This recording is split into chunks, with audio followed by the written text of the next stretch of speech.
I'm starting by palpating Courtney's temporomandibular joint and her cheekbone because palpating is the first thing you do before you paint anatomy on somebody's face.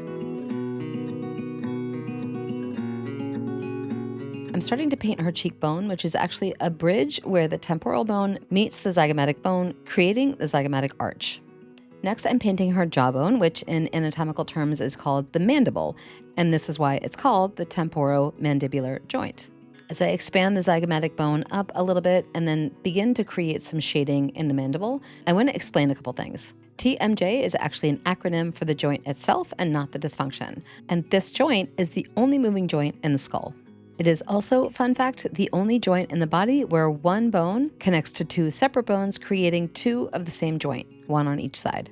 As I start to detail the joint itself, it's important to note that this joint is a synovial joint, so similar to all the other big moving joints in your body, like your elbows and your knees. And this means that it's got articular cartilage and articular disc and synovial fluid being held together by a fibrous joint capsule. This also means that it can fall into dysfunction. So it can become arthritic, it can fall out of alignment, it can degenerate or deteriorate from overuse or misuse. And that classic clicking that you hear is when this disc slips out of alignment when opening or closing the mouth. Also, and unlike snakes, when our TMJ dislocates, it is not a good thing. As I start to paint on the upper jaw or the maxilla and do my best attempt at painting on teeth, you can start to see how clenching or grinding your teeth or chewing dominantly on one side or consistently chewing gum every day would start to contribute to a TMJ dysfunction or deterioration. I'm going to get to painting the muscles on in a minute, but before I do, here are some interesting tidbits you'll want to know. TMJ issues commonly appear only on one side, but are commonly felt in both. Women experience TMJ disorder at a much higher rate than men, typically tied to hormonal factors during reproductive years.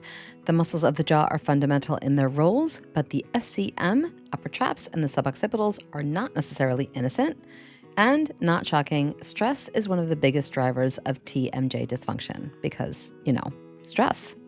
Okay, so I've started to paint the temporalis above the zygomatic arch. The belly of this muscle lays on the temporal fossa, and the tendon reaches down behind the cheekbone and grabs onto the coronoid process and the ramus of the mandible. The other muscle that I've painted on here that you can barely see is the lateral pterygoid. This muscle controls jaw protraction and lateral deviation, while the medial pterygoid, which you cannot see here, helps elevate and protract the jaw alongside the masseter.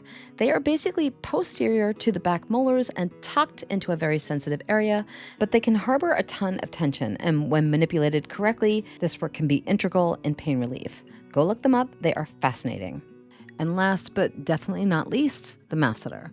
This is the jaw muscle most people are familiar with, and if you hold your fingers to your jaw and clench your teeth together, you can feel it contract and push your fingers out.